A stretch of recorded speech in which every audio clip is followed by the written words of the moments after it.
das hier beim Stehen. Wie viel kann man denn sein? Einen schönen guten Abend. Schön, dass ihr wieder eingeschaltet habt. Ich weiß ehrlich gesagt gar nicht, wie ich mich aufs Moderieren konzentrieren soll. Herzlich willkommen zu einer neuen Ausgabe des CHIO Aachen Magazins. Wir sind heute auf dem Haupt- und Landgestüt in Marbach und ich kann euch so viel versprechen. Es wird super süß, es wird super interessant und das wird einfach eine richtig coole Folge, die ihr auf jeden Fall bis zum Ende anschauen solltet. Und ich würde vorschlagen, wir zeigen euch jetzt erstmal ein bisschen das Gestüt.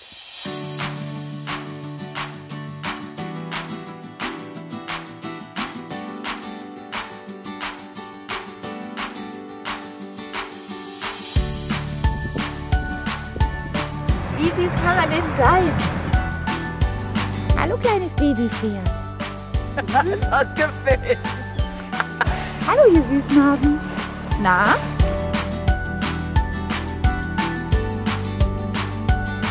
Marbach ist nicht nur bekannt für seine Zucht und die zuckersüßen Fohlen, sondern hat auch eine sehr lange Historie. Erstmals erwähnt, nämlich 1514.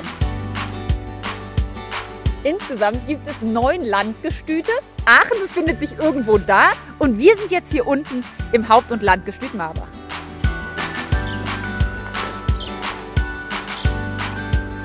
Vom schönen Eingangstor geht es hier über den historischen Innenhof hoch zu den Ställen und den anderen Gebäuden. Insgesamt ist das Haupt- und Landgestüt Marbach für ca. 550 bis 600 Pferde verantwortlich. Jetzt zeige ich euch noch ein ganz besonderes Pferd, Silvery Moon. Schaut mal, ein Vollblut und zwar ein Schecke.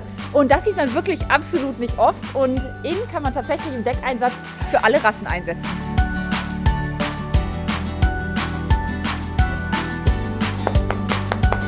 Fledermäuse, Biber, Bienen, auch Nachhaltigkeit ist hier auf dem Gestüt wirklich ein großes Thema, denn Marbach liegt mitten im Biosphärengebiet Schwäbische Alb. Hier entlang kommen wir jetzt zur historischen Reithalle. Die wurde 1860 erbaut und zwar wurde sie von König Wilhelm I. von Württemberg in Auftrag gegeben, wirklich als klassisches Reithaus, also eine der allerersten Reithallen.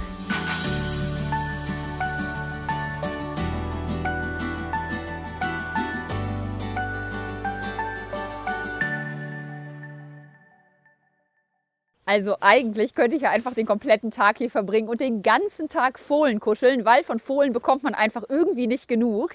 Früher ist ja Fohlenzeit und weil ich glaube, dass auch ihr von Fohlen nicht genug haben könnt, haben wir uns für euch einmal die Fohlenaufzucht im Vorwerk Güterstein angeschaut.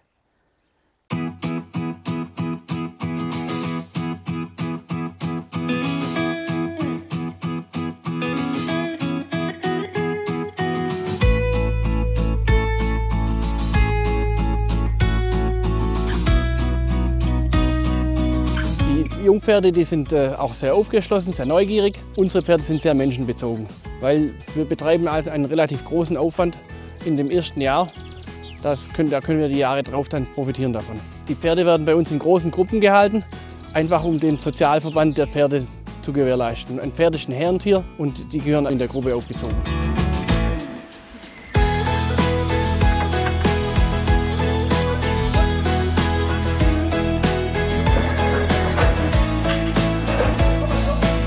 Ich habe mich zur Ausbildung als Pferdewirt entschieden. Erstens, weil ich Pferde mag, weil ich komme aus der Landwirtschaft, mein Herz schlägt schon immer für die Pferde und vor allem für die Reitpferde, für die Sportpferde.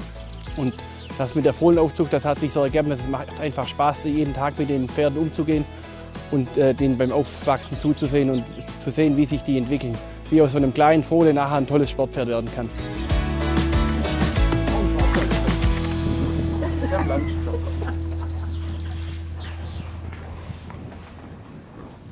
Wir laufen durch das wunderschöne Eingangstor und zwar bin ich nicht alleine. An meiner Seite ist Astrid. Danke, dass du zu mir gekommen bist. Sie ist Landoberstallmeisterin und verrat uns doch als allererstes, was dein Jobtitel überhaupt bedeutet. Ja, das ist ein ganz alter, historischer Titel für die Direktoren dieses wunderschönen Gestüts und zum Beispiel in diesem Haus hier von 1600 haben immer die Landoberstallmeister residiert und das ist eben einfach die Bezeichnung. Was genau machst du hier in Marbach? Ich leite dieses Gestüt und die Landwirtschaft und alles, was dazu gehört. Also ein wirklich wichtiger Job. Dein Job ist allerdings natürlich nicht der einzige, den es hier gibt. Ihr habt sehr, sehr viele verschiedene Berufe hier und seid auch einfach ein Riesenarbeitgeber für die Region. Wie viele Berufe habt ihr hier? Wir haben Tierärzte, Pferdewirte, Landwirte, Schmied, Wagner, Sattler, und natürlich in Verwaltung gibt es natürlich auch. Also es gibt hier viele Berufe und rund ums Gestüt natürlich auch sehr viele. Es kommen sehr, sehr viele Gäste hier zu uns und insofern sind wir auch ein Wirtschaftsfaktor hier in dieser Region. Und ihr bildet auch sehr viel aus. Ja, wir haben fast 50 Auszubildende. Es schwankt immer ein bisschen, vornehmlich im Beruf Pferdewirt. Einige der Berufe, die durfte ich übrigens auch mal persönlich ausprobieren. Ich habe fleißig mit angepackt und wie ich mich dabei angestellt habe, das seht ihr jetzt. Ich bin schwer verletzt. Wie süß kann man das?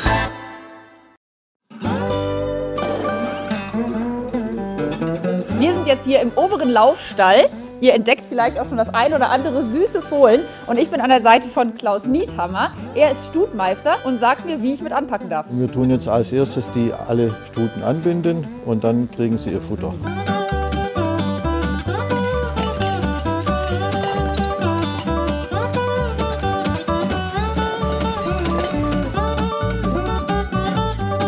Graben kann er.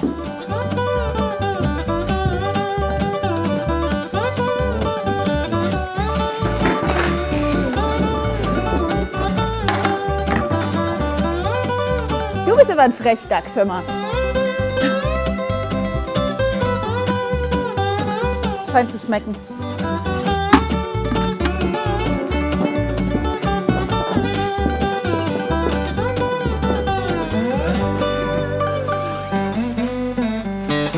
Auf dem Boden vorne dran einfach.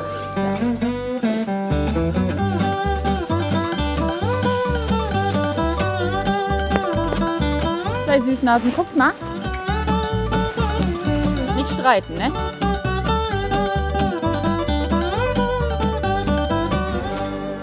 Wie süß kann man denn bitte sein? Wir zwei hier sind Freunde. So süß. Zack, zack, stehen wir im Engländerstall. An meiner Seite jetzt Rolf Eberhard. Auch er hat einen sehr, sehr wichtigen Job hier und zwar ist er Ausbildungsleiter. Wir bilden Pferde aus und wir bilden Menschen aus, also Lehrlinge. Was wahrscheinlich wirklich jeder Auszubildende muss. Ich sehe nämlich hier schon den Besen stehen. Ist Fegen, oder? Jawohl. Ich habe eine andere Technik zu Hause.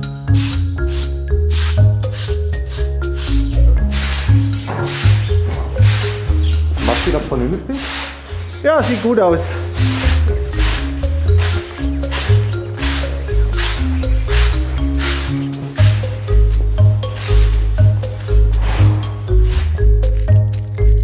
Guck, ich bin schwer verletzt. So, jetzt kann ich weiterarbeiten. Wie ihr mich findet, ne?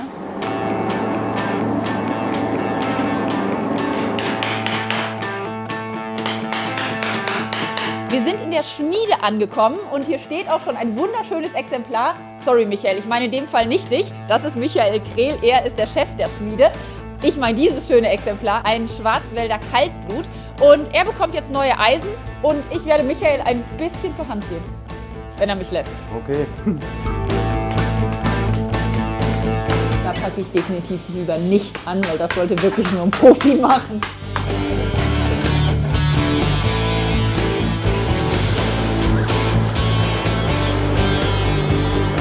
Jeder von euch zu Hause, der auch Pferde hat, die natürlich dann auch zum Hufschmied gehen, wird gerade wahrscheinlich auch ein bisschen erstaunt sein. Wir kennen das immer anders. Bei uns sind ja oft die Schmiede dann fahrend unterwegs. Aber das hier ist wirklich eine ganz klassische, traditionelle Schmiede. Und ich finde es super, super cool, dass die Tradition hier generell so hoch gehalten wird. Und so habe ich Eisen im Feuer ehrlich gesagt auch noch nicht gesehen.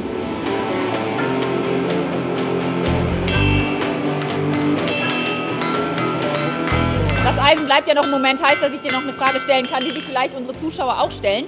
Ja. Du klopfst ja jetzt auf dem Eisen rum, du schmiedest das Ganze. Aber merkst du dir dann wirklich vorher die Hufform des Pferdes und kannst das hier umsetzen oder wie läuft das? Ich habe jetzt gerade das Pferd ausgeschnitten und habe mit der Hufform eingeprägt.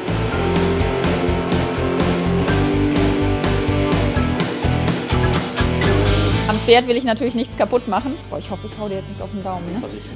Aber ich darf hier zumindest die Widerstifte einmal reinklopfen. Einfach drauf. Ja. Einmal oder mehrfach? Sitzt, passt, hat Platz. Wird funktionieren, hoffentlich.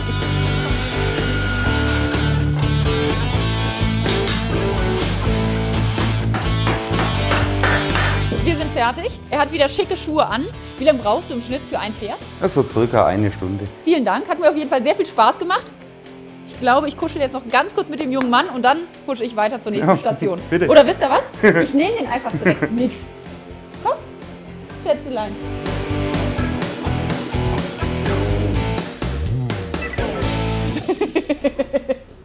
Gestüte gibt es ja doch einige. Ich will jetzt nicht sagen wie Sand am Meer, aber einige. Klar, es ist hier super schön, aber was ist sonst das Besondere an einem Haupt- und Landgestüt? Haupt- und Landgestüte sind ganz alte Einrichtungen, die dienten früher dazu, dem Land gute Pferde zur Verfügung zu stellen, dem Landesherrn und seinem Militär und seiner Landwirtschaft vor allen Dingen. Und heute natürlich auch für die Landespferdezucht da zu sein. Hauptgestüt heißt, wir haben Stuten, Landgestüt Hengste und wir haben beides und das ist das Besondere hier in Marbach. Wie viele Gestüte dieser Art gibt es, die dann Haupt- und Landgestüt sind? Es gibt in Deutschland noch 4, also 3 weitere. Welche? Darf man die nennen? Ja, natürlich, klar. Neustadt an der Dosse, das ist in Brandenburg. Und Schweiganger in Bayern und Moritzburg mit Graditz in Sachsen. Wenn man hier dann im Prinzip ja alles vereint und eben auch ein Landgestüt ist, also ein Gestüt, was irgendwie staatlich ja, unterstützt wird, hat man eine besondere Verantwortung? Ja, ganz besonders natürlich. Einmal für diese bei uns über 500 Jahre ungebrochene Tradition und für die Pferderassen, die es hier gibt, die besonderen, die historisch sind und die wir versuchen als in einem Erhaltungszuchtprogramm halt hier in die Zukunft zu führen. Und dann auch für diese Berufe, die Fähigkeiten, Fertigkeiten rund um das Pferd. Das ist ja doch eher was Aussterbendes sozusagen in der heutigen Zeit. Was tut ihr hier dafür, damit das wirklich dieses klassische und traditionelle erhalten bleibt? Wir bilden aus im Beruf Pferdewirt. Da haben wir eine Landesreitschule, Landesfahrschule, kann man Kurse machen natürlich. Und wir haben natürlich auch die Aufgabe hier für jedermann das Gestüt zu öffnen und überall Einblicke zu geben. Und für viele ist das sozusagen so die Einstiegsdroge zum Thema Pferd. Wenn sie mit ihren Großeltern hier als Kind zum Besuch kommen, hört man immer wieder, wenn sie dann mit ihren eigenen Kindern kommen und sagen, dass sie darüber zum Pferd gekommen sind. Wenn man sich hier so ein bisschen umschaut, was man sieht, es ist super traditionell. Klar, ihr vermittelt die Werte rund ums Pferd, aber man hat das Gefühl, dass hier wahnsinnig viel Historie auch drin steckt. Ja, natürlich. Also Marbach ist über 500 Jahre alt und wir sind natürlich auch gesegnet mit etwa 180 denkmalgeschützten Gebäuden auf den 8 Höfen, die wir haben. Und das ist dann nochmal etwas besonders Schönes, aber natürlich auch sehr aufwendig, in diesen Gebäuden zu arbeiten, wo man nicht überall mit der Maschine was machen kann, sondern es ist sehr, sehr viel Handarbeit bei uns. Wie viele Mitarbeiter habt ihr insgesamt hier? Wir haben 85 Mitarbeiter ungefähr und nochmal diese 45 bis 50 Auszubildenden. Und dann gibt es noch so Gestütsführer, Shop-Mitarbeiter. Eine von all diesen Angestellten ist Sophie Fleischer. Sie macht hier ihre Ausbildung und wir haben sie gebeten, doch mal einen kompletten Arbeitstag das Handy ausnahmsweise mitzunehmen und ein bisschen für uns zu filmen. Guten Morgen, ich heiße Sophia Fleischer, bin 23 Jahre jung und mache meine Ausbildung zur Pferdewirtin in der Fachrichtung Pferdezucht im Haupt- und Landgestüt Marbach. Heute nehme ich euch mit in meinen Arbeitsalltag.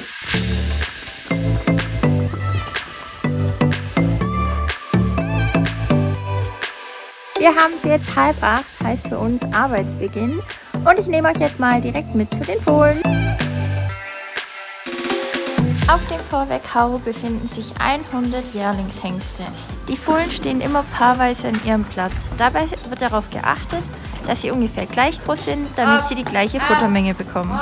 Die Jährlinge bekommen bei uns frisch gequetschten Hafer aus der Haferquetsche, da dieser für Fohlen besser verdaulich ist, da die Fohlen noch einen empfindlicheren Magen als ältere Pferde haben. Zudem bekommen die Jährlinge noch Vitalfutter, um den Energie-, Protein-, Mineral- und Vitamingehalt aufrechtzuerhalten.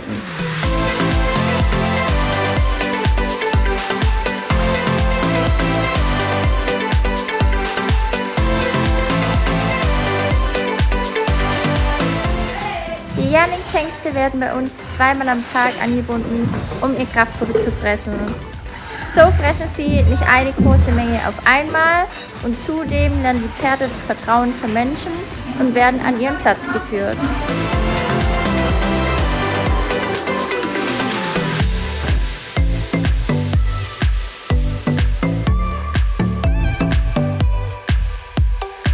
Während die Fohlen ihr Kraftfutter fressen, bereiten wir das Heu für die Nacht vor. Auch das Saubermachen gehört zur täglichen Arbeit dazu.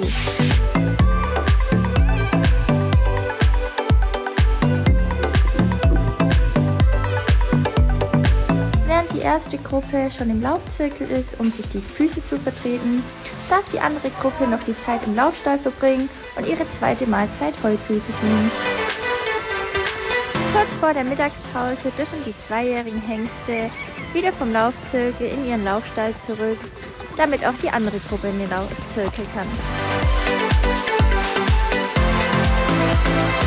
Auch die Fohlen machen bei uns Mittagspause.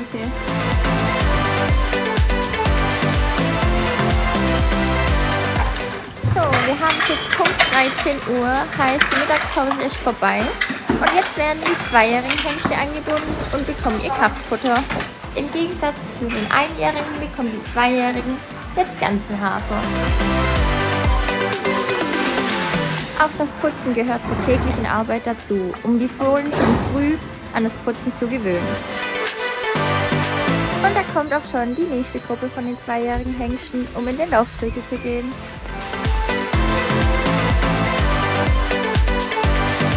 Während die Fohlen bei schlechtem Wetter im Laufzirkel sind oder bei gutem Wetter auf der Koppel, wird hier drinnen der Stall gerichtet. So, der Stall ist fertig für die Nacht vorbereitet. Jetzt können die Pferde in Ruhe die Nacht genießen.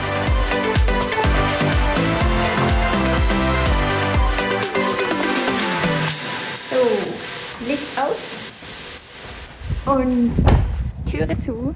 Für mich heißt es jetzt Feierabend. Ich darf jetzt noch zu meinen eigenen Pferden gehen. Und ich hoffe, der Tag bei uns hat euch gefallen. Vielen Dank, liebe Sophie, für diesen schönen Einblick. Wir können uns jetzt unter deinem Tag ein bisschen mehr vorstellen. Sophie ist natürlich nicht die einzige Auszubildende. Es gibt hier sehr, sehr viele in Marbach und einige von ihnen haben wir auch begleitet. Und zwar waren sie beim Training im Gelände unterwegs.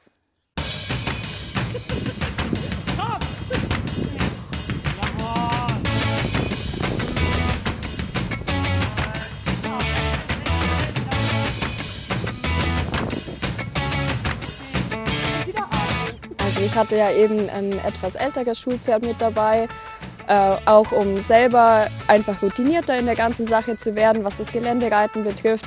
Man macht es ja jetzt doch nicht alle Tage und da einfach etwas Sicherheit auch für mich zu gewinnen. Und deshalb haben wir das eben zu Ausbildungszwecken eben gemacht. Das Ganze hat mir eben auch wahnsinnig geholfen, dass ich einfach auch meine Anreitwege verbessern kann. Dadurch hat meine Ausbilderin eben mir immer wieder Tipps gegeben, wie ich den Anreitweg und auch über den Sprung besser mitgehen kann, um elastischer auch zu werden.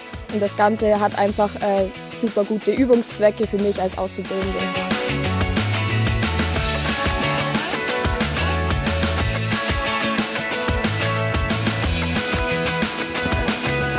Ich finde es sehr wichtig, dass man nicht außer Acht lässt, dass auch der richtige Umgang mit dem Pferd geübt wird, ganz intensiv auch.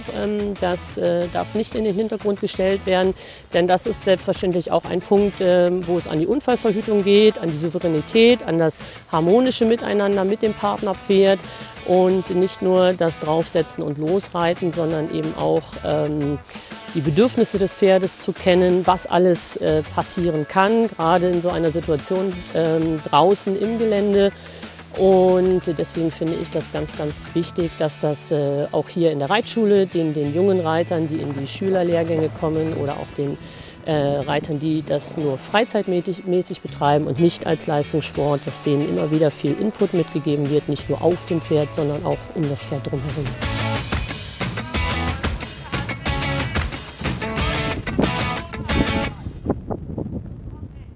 Neben der Pferdezucht ist genau das auch ein Kernthema hier in Marbach, nämlich die Vielseitigkeit. Unter anderem ja mit einem sehr großen Turnier, wo in diesem Jahr zum Beispiel auch die EM-Sichtung stattfindet. Aber es geht nicht nur im Gelände reiterlich hoch her, es wird hier auch gefahren. Und wir haben uns mal mit dem Marathonwagen ins Gelände getraut.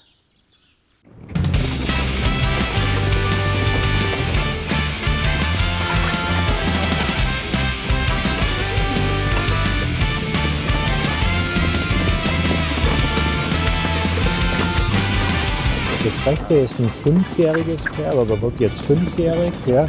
Der linke ist ein älteres Pferd, der ist mittlerweile 17. Der linke ist sehr erfahren, der ging mit mir schon im internationalen Sport. Ja. Und dieses Pferd lernt dem jungen Pferd jetzt so ein bisschen, wie das im Gelände geht. Das war das erste Mal heute im Gelände und für das hat er die Arbeit sehr, sehr gut gemacht. Ja, den Galopp, das Bergab galoppieren, Bergauf galoppieren und für das hat er es sehr, sehr gut gemacht.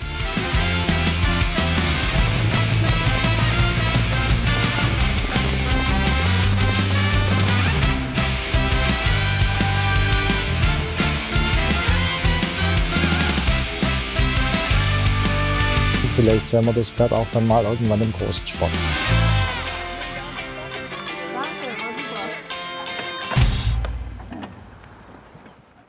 Bei jedem Nachwuchspferd hier in Marbach hofft man natürlich, dass aus ihm ein großer Sportler wird. Und sehr, sehr oft geht diese Rechnung auch auf. Wir zeigen euch jetzt 2 Pferde, die hier aus Marbach kommen und im Sport wirklich einiges gerissen haben. Vorgestellt werden sie auch nicht von irgendwem, sondern von einem Mann, der mindestens genauso erfolgreich ist, und zwar in der Vielseitigkeit.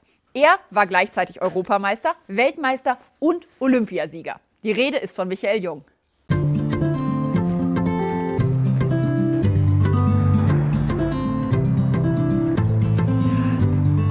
La Biosthetique Sam ist ja schon öfter darüber berichtet worden. Das ist mein absolut bestes Pferd. Er hat alles gewonnen, alle Championate gewonnen, alle Medaillen gewonnen. Mit ihm bin ich groß geworden. Wir sind so zusammengewachsen. Es ist eine unwahrscheinlich enge Bindung zwischen uns.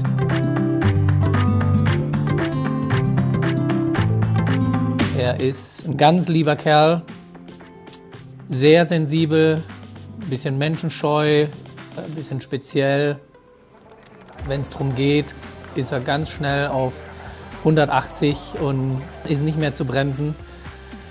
Das hat ihn auch immer im Gelände ausgezeichnet, dass er wirklich alles gibt, dass er unglaubliche Energie hat und immer dieses Zusammenspiel zwischen seiner eigenen Power und aber trotzdem auch auf mich zu hören in Bruchteilen von Sekunden. Wir waren so ein eingespieltes Team, das ist einfach phänomenal gewesen.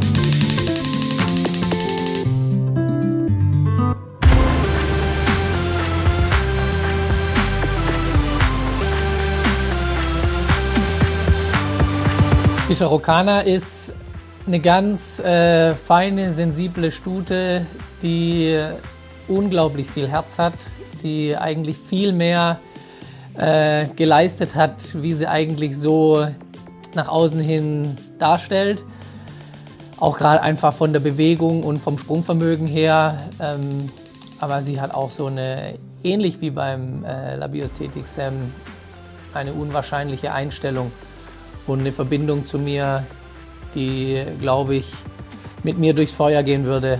Und das ist letztendlich, glaube ich, viel mehr wert. Also der innere Wille, der ist, glaube ich, viel mehr wert, wie wenn ein Pferd so unwahrscheinliches Potenzial hat, aber vielleicht nicht so den Kampfgeist hat.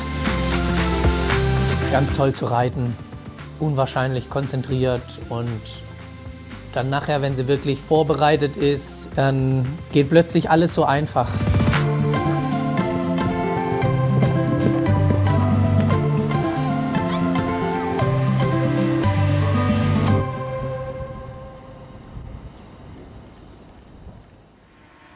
Ganz viel Marbach wird es auch beim CHIO in Aachen geben, unter anderem bei der Eröffnungsfeier oder bei unserem Konzert Pferd und Sinfonie.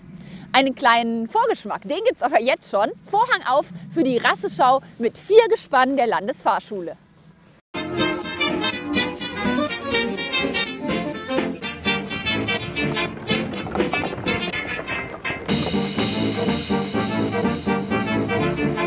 Was wir natürlich sehr viel machen, ist natürlich zu Schauzwecken. Wie gesagt, Hengstparaden etc., dass wir auch 2, 4, 6, 8, 10-spännig fahren. Ja. Das ist so unser Hauptmerkmal. Ja, wir haben in erster Linie ein Arabergespann gesehen. Das ist ein sehr junges Arabergespann. Das rechte ist ein 4-jähriges Pferd. Ja, die linke ist die Mutter davon, die ist 9-jährig. Sind aber jetzt erst vor kurzem eingefahren worden und sind im Moment noch in der Grundausbildung. Dann das zweite Gespann, das Ponygespann. Das ist eigentlich ein erfahrenes Gespann. Ist ein sehr junger Fahrer auch, ja, der die selber auch ausgebildet hat und auch bis zum großen Turnier jetzt gebracht hat. Und das dritte Gespann, die Schwarzwälder. Das sind 2 Deckhengste und mit einem Wagen, mit einem Jagdwagen hinten dran. Das ist ein Altwürttemberger Gespann. Der Fuchs ist auch ein 4-jähriges Pferd. Der rechte, der braune, das ist ein 6-jähriges Pferd. Ja. Es sind, wie gesagt, 2 Altwürttemberger. Und der Wagen ist ein Landauer. Ja, der Landauer ist Baujahr um 1900 rum. Ja. Können Sie da ein paar Namen nennen, wer da schon mal drin gesetzt hat? Ja, es sind so sämtliche Ministerpräsidenten, ja, wie jetzt im Moment der aktuelle, der Herr Kretschmann natürlich sehr häufig. Macht immer wieder Spaß, solche Leute natürlich kutschieren zu dürfen.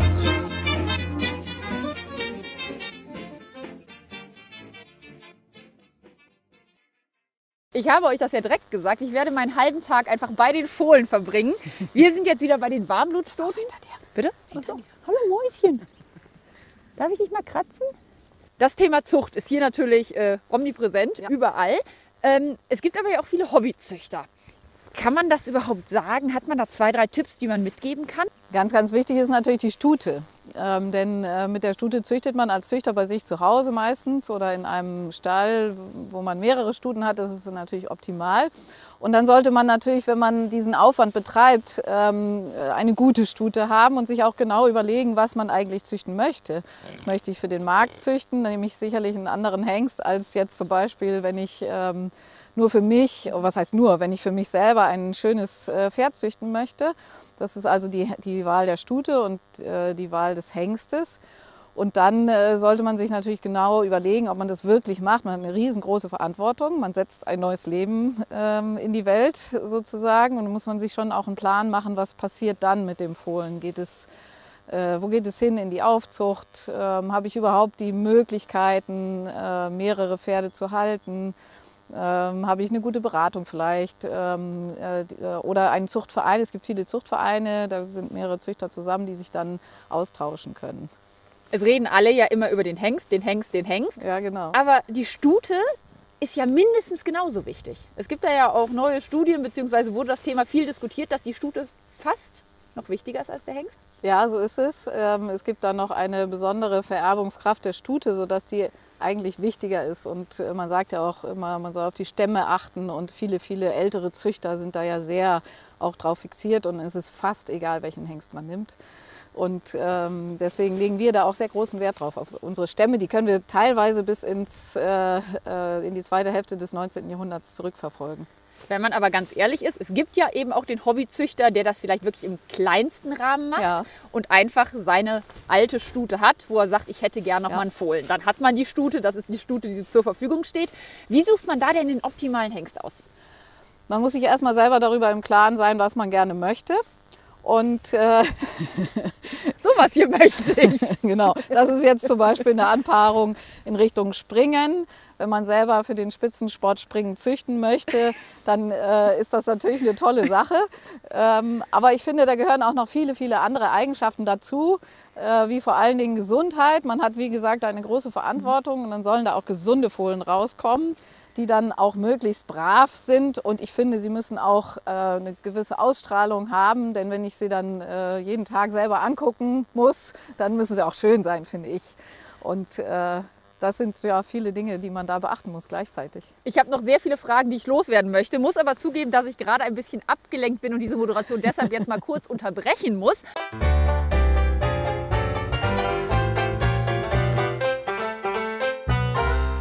Ich kuschel jetzt noch ein bisschen Fohlen und für euch gibt es den NetAachen Web-Call. Wir haben eine Hobbyzüchterin und zwar Anja Mertens, die ihr sicherlich auch von Instagram kennt und sie ist im Gespräch mit Julia Schuster.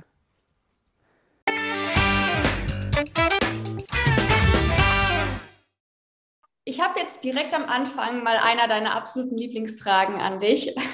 Zum einen kannst du dich einmal vielleicht vorstellen und jetzt kommt's, mal erzählen, wie viele Ponys bzw. Pferde du denn so hast. Ja, das ist wirklich meine Lieblingsfrage. Ja, also ich bin die Anja, ich bin mittlerweile 33 und komme aus Köln. Und ich habe ursprünglich mal mit einem Pferd angefangen vor circa 15 Jahren und mittlerweile sind es inklusive des Fohlens 10 Ponys, die ich momentan habe. Aber wir warten noch auf einen Fohlen. Du warst ja schon auch richtig oft in Aachen, zum einen beim Bloggertreffen oder auf der Hans-Günther-Winkler-Gala damals und mit dem Showpony-Team ja auch. Erzähl mal so ein bisschen, hattest du irgendwie ein Highlight-Event? Ja, also ich muss sagen, dass die Pferd und Symphonie schon immer so ein bisschen ein Traum von mir oder auch dann im Endeffekt von dem Team gewesen ist. Ich habe da schon einige Male privat zugeschaut. Das war also definitiv ein Highlight. Ein anderes Highlight mit Solido, muss ich sagen, alleine, das war mal die Abschiedsfeier vom CHIO. Da bin ich kurzfristig eingesprungen. Ich weiß gar nicht mehr, wie viele Jahre das her ist. Ich glaube, das war 2016 oder so, irgendwie sowas um den Dreh. Das war ein riesiges Highlight. Aber die Hans-Günther-Winkler-Gala, die bin ich damals mit einem sehr jungen Pony geritten von mir. Der war, glaube ich, gerade erst 4. Das war schon sehr aufregend und es hat super funktioniert. Deswegen war es auch richtig cool. Und neben dem Turnierreiten und so weiter hast du auch gerade schon erwähnt, ein Fohlen ist schon da, eins steht noch an. Du interessierst dich auch sehr fürs Ausbilden und Züchten von Ponys. Also ich hatte so vor ungefähr 9 Jahren die Möglichkeit, die Vollschwester, das heißt von genau den gleichen Eltern, zu dem Pony zu bekommen, was ich halt schon am längsten habe, seit 15 Jahren, den Solido. Ich konnte seine Vollschwester kaufen und da die relativ klein ist, die ist nochmal 15 cm kleiner als er, habe ich mich halt dazu entschieden, dass ich mit ihr gerne züchten würde. Das kann ich mit Solido ja nicht mehr, der ist ein Wallach. Den habe ich auch selber kastrieren lassen vom Tierarzt damals. Ich habe mich dazu entschieden, dass ich lieber ein ruhiges Pony haben möchte, keinen Hengst. Und mit der Stute konnte ich dann anfangen zu züchten. Das habe ich vor 7 Jahren angefangen, beziehungsweise vor 8. Also das älteste Pony, was ich gezogen habe, wird jetzt dieses Jahr 7. Und dann kamen noch ein paar hinterher. Die kriegt jetzt in diesem Jahr das 5. Fohlen. Ich habe bisher 4 Hengste bekommen und hoffe sehr, dass es dieses Jahr mal eine Stute werden wird. Und ich habe dann im letzten Jahr mir eine 2. Stute dazu gekauft, damit ich mit dem ältesten Fohlen, der jetzt dieses Jahr 7 wird, das ist ein gekörter Hengst. Also mittlerweile habe ich ihn auch bei der Körung und der Hengstleistungsprüfung gehabt, damit er eben zum ersten Mal auch eine Nachzucht bekommt. Vielen Dank, dass du heute hier bei uns warst. Ich hoffe, wir sehen uns bald wieder, hoffentlich ja hier auf dem CHIO Aachen dann im September. Ja, super. Vielen Dank fürs nette Interview und ich hoffe auch, dass wir uns bald wiedersehen. Mach's gut. Tschüss. Tschüss. So ein wunderschöner Ort. Vielen, vielen Dank, dass ich hier sein durfte. Es hat echt sehr viel Freude gemacht. Danke, dass du uns Rede und Antwort gestanden hast und dass wir auch mit deinen Mitarbeitern ein bisschen quatschen durften. Ja, toll, dass ihr da wart, dass du auch mitgeholfen hast. Das hat uns ganz besonders gefreut. Jederzeit gerne wieder. Ich komme zum Fegen vielleicht noch mal vorbei. Ja, das wäre gut. Prima. Dankeschön. Vielen Dank. Apropos Freude, wir hoffen natürlich auch, dass euch die Sendung Freude gemacht hat. Ihr dürft das gerne in den sozialen Netzwerken weitererzählen, wenn euch das CHIO Aachen Magazin gut gefällt. Und wir sehen uns in der nächsten Sendung. Ich husche jetzt rüber zu den Fohlen und für euch gibt es wunderschöne Eindrücke von der Marbacher Rentnergang.